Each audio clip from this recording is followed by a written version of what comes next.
नमस्कार मित्रांनो, आज आपण पाहणार आहोत सावित्रीबाई फुले यांच्या जयंतीनिमित्त अप्रतिम मराठी भाषण. चला तर मग सुरू करूया.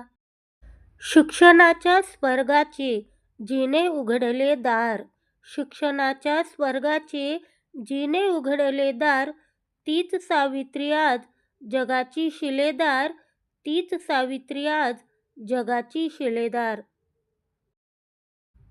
आदरणीय व्यासपीठ, गुरुजन वर्ग आणि माझ्या मित्र आणि मैत्रिणींनो, सर्वांना माझा नमस्कार. आज मी तुम्हाला क्रांतिज्योती, ज्ञानज्योती सावित्रीबाई फुले यांच्याविषयी थोडक्यात माहिती सांगणार आहे. ते तुम्ही शांतपणे ऐकून घ्यावे ही माझी नम्र विनंती.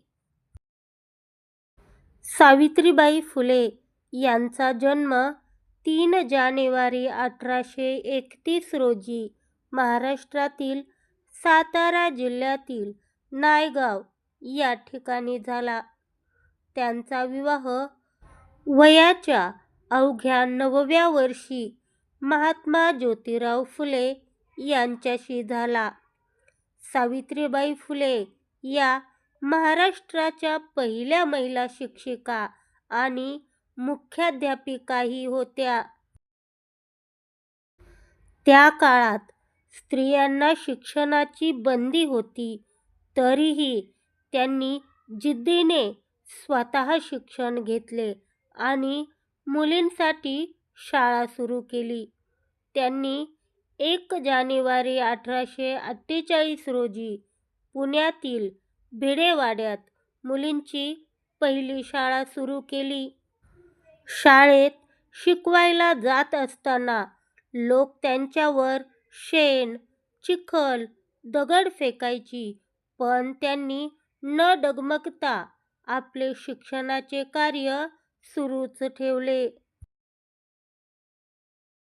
त्यांनी केवळ शिक्षणच नाही तर बालविवाह, सतीप्रथा यासारख्या अनिष्ट रूढी परंपरांविरुद्ध लढा दिला. दीनदलितांच्या सेवेसाठी आणि प्लेगच्या रुग्णांची सेवा करताना त्यांनी आपल्या प्राणाची आहुती दिली. अशा या थोर नारी शक्ती समाजे कोटी कोटी प्रणाम. जय हिंद, जय महाराष्ट्र. धन्यवाद. मित्रांनो, अशा प्रकारचे नवनवीन शैक्षणिक व्हिडिओ पाहण्यासाठी आपल्या चॅनलला आत्ताच सबस्क्राईब करा.